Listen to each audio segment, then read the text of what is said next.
पहले की बात है। एक पहाड़ पर एक राक्षस रहता था। वह बहुत शक्तिशाली था।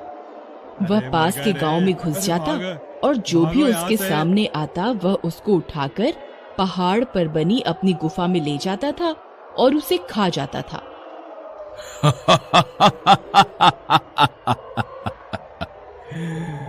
आज तो मजा ही आ गया। आज तो बहुत हट्टा कट्टा शिकार हाथ लगा है। इसे खाने में तो बहुत मजा आएगा। इसी दौरान बहुत से गांव वाले जख्मी भी हो जाते थे।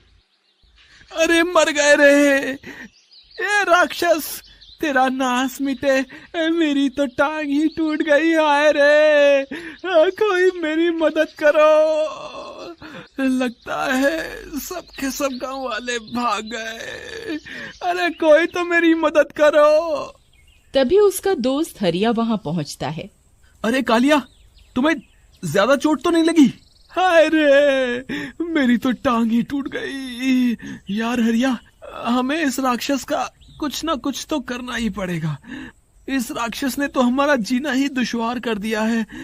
जब भी इसका मन करता है ये हमारे गांव पर हमला कर देता है और न जाने कितने लोग इसके आतंक का शिकार बन जाते हैं। तुम सही कहते हो कालिया, हम गांव वालों को कुछ ना कुछ करना पड़ेगा। हम एक काम करते हैं, आज ही सब गांव वाले मिलकर गांव के मुखिया के पास चलते हैं और उनसे इस समस्या का समाधान निकालने को कहते हैं।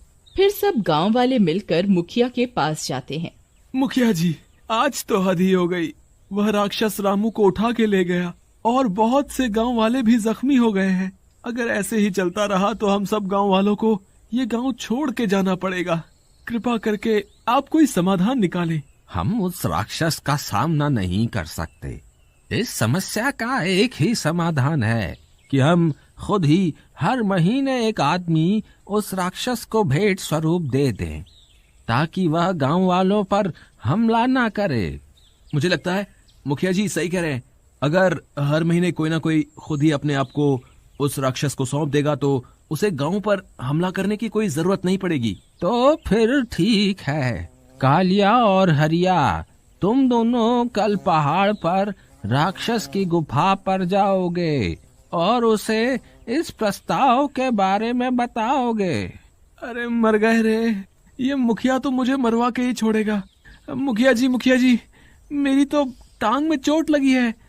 कृपा करके आप हरिया के साथ रमेश को भेज दे उस राक्षस के पास। नहीं नहीं कालिया, तुम रमेश से ज्यादा समझदार हो और तुमने उस राक्षस का सामना पहले भी किया हुआ है, इसलिए तुम ही जाओगे।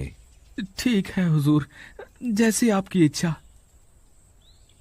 फिर कालिया और हरिया दोनों जंगल की ओर चल देते हैं। कुछ ही देर में वह राक्षस की गुफा के पास पहुंच जाते हैं।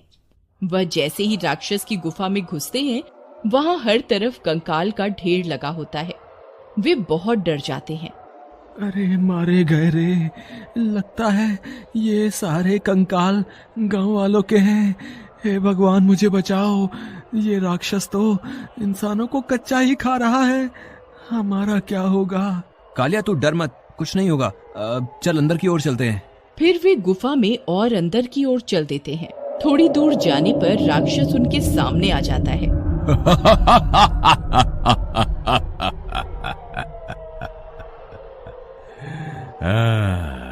वाह, अभी तो मेरा भोजन खत्म भी नहीं हुआ था और तुम दोनों खुद ही मेरा भोजन बन कर आ गए। अरे मर गए रे, अब हम नहीं बचेंगे हरिया। ये तो हमें खाने की बात कर रहा है। राक्षस जी, हम गांव वालों की तरफ से आपके लिए एक प्रस्ताव लाए हैं। कैसा प्रस्ताव?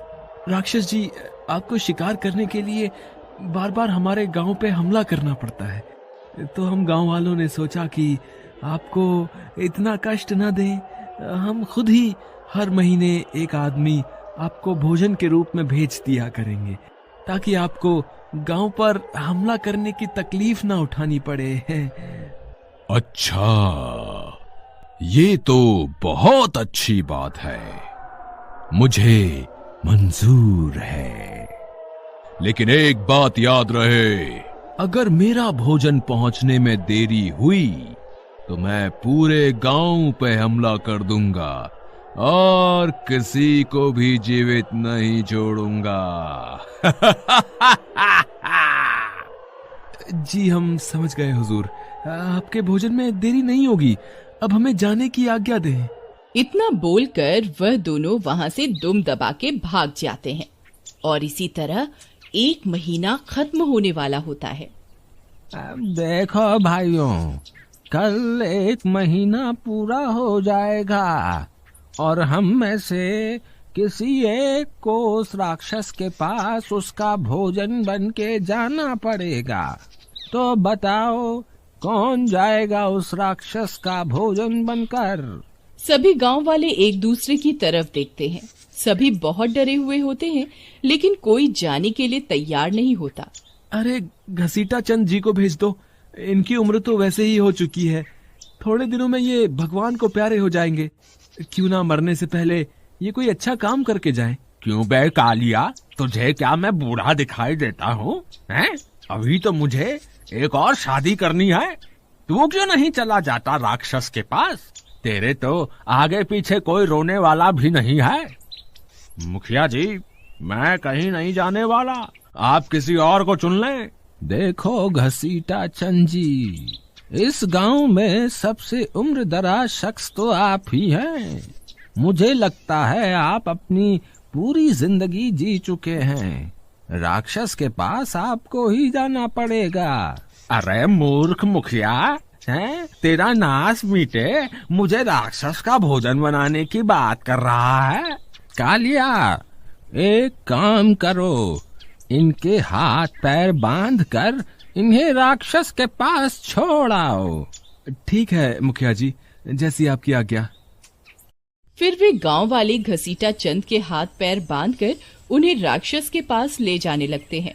अरे मर गया रे, अरे मूर्ख गांव वालों, तुम्हारा नाश मीटे, मुझे क्यों लेकर जा रहे हो? मुझे छोड़ दो, हे भगवान मुझे बचाओ। फिर गांव वाले उस राक्षस की गुफा में पहुंच जाते हैं। राक्षस जी, आपका भोजन तैयार है, जल्दी आ जाओ। इतना बोलकर वे वहां से दुम दबा के भाग जाते हैं। अरे वाह, ये गांव वाले तो अपनी जुबान के बहुत पक्के निकले।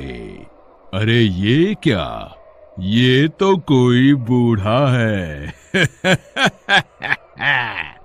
हे राक्षस जी, मुझे छोड़ दो, मैं तो बूढ़ा हूँ, आपको मुझे खाकर क्या मिलेगा? मेरे अंदर तो मांस भी नहीं है, मैं तो हड्डियों का ढांचा हूँ। इस बुढ़े को यहाँ भेजकर इन गांव वालों ने मेरे साथ धोखा किया है। ए बुढ़े, तू मेरे किसी काम का नहीं है, भाग यहाँ से। और गांव के मुखिया को कह दियो, अगर 1 घंटे में मेरा भोजन नहीं भेजा तो मैं पूरे गांव पे हमला कर दूंगा। अरे भागो रे, अपनी जान बचा के भागो। अरे हरिया, देख तो, ये बुढ़ा तो भागता हुआ यहीं आ रहा है, लेकिन ये बच कैसे गया?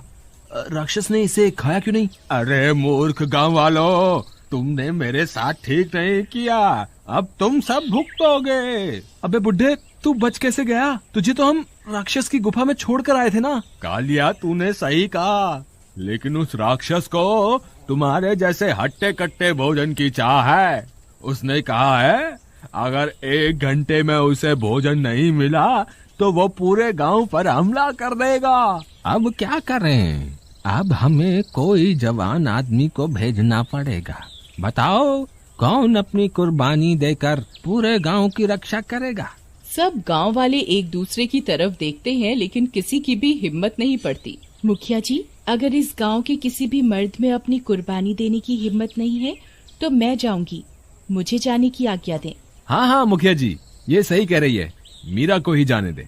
अरे चुप कर कालिया, अगर हम मर्दों के रहते एक औरत राक्षस के पास चली गई तो आसपास के गांव में हम मर्दों की क्या इज्जत रह जाएगी? नहीं नहीं मीरा, मर्दों के रहते तुम्हें जाना पड़े, इससे शर्म की बात हमारे लिए और कोई नहीं होगी। लेकिन मुखिया जी, जब कोई मर्द जाने को तैयार ही नहीं है तो फिर किसी न किसी को तो जाना ही होगा ना। कोई मर्द है जो अपनी इच्छा से उस राक्षस के पास भोजन बनकर जाए? सब गांव वाले एक दूसरे की तरफ देखते हैं लेकिन कोई जाने को तैयार नहीं होता। मुखिया जी, कोई फायदा नहीं है, ये सब डरपोक हैं, मुझे जाने की आज्ञा दें। फिर मीरा हाथ में मशाल लिए अकेले ही जंगल की ओर चल देती है। अरे, तुम्हें पता चला? मीरा राक्षस का भोजन बनकर गई है, हमें उसकी मदद करनी चाहिए। हाँ हाँ, तुम सही कहती हो, चलो हम सब उसके पीछे चलते हैं। वहीं दूसरी तरफ मीरा राक्षस के पास पहुंच जाती है। हे राक्षस, मैं तुम्हारा भोजन बनकर आई हूँ, तुम मुझे खा सकते हो। तुम्हारे गांव में कोई आदमी नहीं बचा क्या जो उन्होंने तुम्हें भेज दिया?